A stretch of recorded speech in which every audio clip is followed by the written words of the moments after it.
নমস্কার, চলে এসেছি ঋষি বাড়িতে। আমাদের সঙ্গে রয়েছেন শান্তনু শাস্ত্রী। শান্তনুদা, আজকেও কিন্তু চলে এসেছি বেশ অনেক কিছু প্রশ্ন নিয়ে। খুব ভালো, এবং প্রশ্ন যত করা হবে ততই আমরা ধীরে ধীরে উত্তর পাবো আর সমৃদ্ধ হতে থাকবো। শান্তনুদা, আজকে প্রথমেই যেটা জিজ্ঞেস করব, মেষ রাশির পজিটিভ দিক বা ইতিবাচক দিক কি কি? দেখো, 12টা রাশির মধ্যে প্রথম রাশি হচ্ছে মেষ। তো মেষ রাশির মধ্যে একটা অটোমেটিক লিডারশিপ কোয়ালিটি আমরা দেখতে পাই। মঙ্গল একে কন্ট্রোল করে। এই রাশি অগ্নিতত্ত্বের রাশি। স্ট্রেট ফরওয়ার্ড, সরাসরি কথা বলার, স্পষ্ট কথা বলবার ক্ষমতা মেষ রাশির মধ্যে রয়েছে। অন্য মানুষ যেটা করতে পারে না, মেষ খুব সহজেই সেটা করতে পারে। মেষ রাশি অন্যদের থেকে ডিফারেন্ট। এর সমস্ত রকম প্রকাশ, এর ভালোবাসার প্রকাশের মধ্যে রয়েছে উগ্রতা। কর্মক্ষেত্রে কোনো একজন মানুষকে পছন্দ করে বা ফেভার করে, কিন্তু এই ফেভারের যে টোন, সেটা শুনে মনে হবে সারাক্ষণ বকাঝকা করছে। এর মধ্যে যে আধ্যাত্মিকতা বা স্পিরিচুয়ালিজম, সেখানেও এর মধ্যে যুক্তিবাদ খুঁজবার একটা প্রবণতা রয়েছে। মেষ রাশি, মেষ লগ্নের মানুষ, তারা সমস্ত জায়গাতেই স্ট্রেট ফরওয়ার্ড। তারা সরাসরি যেতে পছন্দ করে। তাদের মধ্যে কিন্তু কোনো হাইড অ্যান্ড সিক ব্যাপার নেই। এটাই হচ্ছে মেষ রাশির পজিটিভিটি এবং ওপেননেস। সেটাই মেষ রাশিকে সবার কাছে গ্রহণযোগ্য করে তোলে। আধ্যাত্মিকতার কথা যখন এলোই, তখন জিজ্ঞেস করব, মেষ রাশির মানুষের আধ্যাত্মিকতার সবচেয়ে বড় দিক কি? আধ্যাত্মিকতা বিষয়টি হলো স্পিরিচুয়াল অ্যাক্টিভিটি। তো মেষ রাশি বা লগ্নের মানুষদের এই দিকটাকে যদি আমরা দেখি, তাহলে এদের মধ্যেকার আত্মিক শক্তির উৎস হচ্ছে এদের সাহস, ইনস্ট্যান্টেনিয়াস ডিসিশন নেওয়ার ক্ষমতা, এবং এদের মধ্যে ইন্টারনাল বা ইন্ট্রিনজিক কোয়ালিটি হচ্ছে এরা সরাসরি কোনো কাজ করা পছন্দ করে।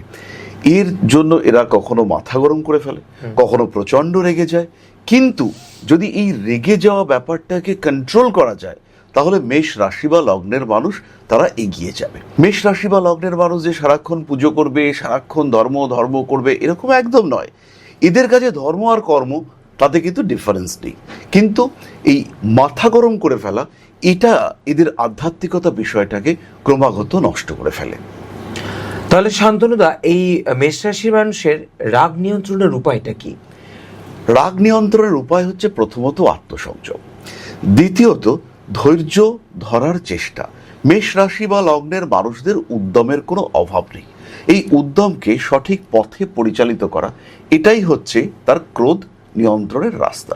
একটা ছোট্ট এক্সাম্পল দেবো আমি। একজন মানুষ, আমার ক্লায়েন্ট, তো সেই ভদ্রলোক, তিনি ব্যবসা করছেন, আর যতবার ব্যবসা করছেন ততবার তিনি ধাক্কা খাচ্ছেন, ততবার তার নিজের সম্পত্তি নষ্ট হচ্ছে। বারবার তিনি পার্টনারশিপ ফায়ার করছেন, পার্টনাররা এই মানুষটাকে ইউজ করছে, সামনে রাখছে। দেখা যাচ্ছে যে প্রত্যেকবারই পার্টনারদের কিন্তু বিরাট ক্ষতি হচ্ছে না, কিন্তু এই মানুষটা সামনে থাকার জন্য ফিনান্সিয়াল লস, মানিটারি লস, এরকম বারবার এই মানুষটাকে ফেস করতে হচ্ছে। তো আমি আর কি সাজেশন দিলাম যে এইভাবে নয়, তুমি অ্যাটলিস্ট 3টে প্রসেস স্টার্ট করো একসাথে।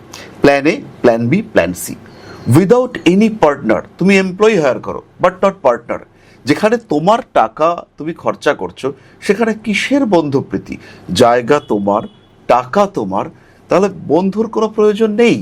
তুমি এমপ্লয়ি হায়ার করো, যাকে তুমি দুটো কথা বলতে পারবে, যে তোমার স্যালারিড এমপ্লয়ি হতে পারে। ইনিশিয়াল ফেজে পার্টনার তোমাকে সাপোর্ট দেবে, কিন্তু পার্টনার সে তোমার থেকে নেবে পার্টনারশিপ।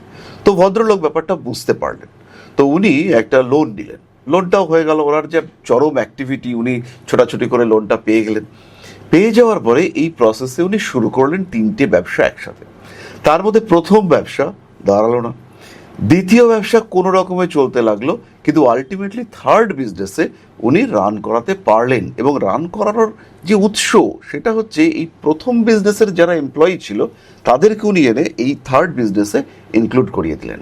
এবং তার ফলে ওনার অটোমেটিক একটা সিস্টেমেটিক ম্যান পাওয়ার, যার সঙ্গে অলরেডি উনি সিঙ্ক্রোনাইজড ছিলেন, এটা রান করতে শুরু করলো। সেই সময় থেকে তাকে কিন্তু আর ফিরে দেখতে হয়নি। আজকে সেই মানুষটা একটা বড় রেস্টুরেন্ট চেনের ওনার, এবং তার জীবনধারা, তার বেঁচে থাকার পদ্ধতি, তার লাইফস্টাইল, সেটা কিন্তু সত্যি সত্যি ঈর্ষণীয়। আজকে অনেক কিছু জানলাম শান্তনুদা, অনেক অনেক ধন্যবাদ।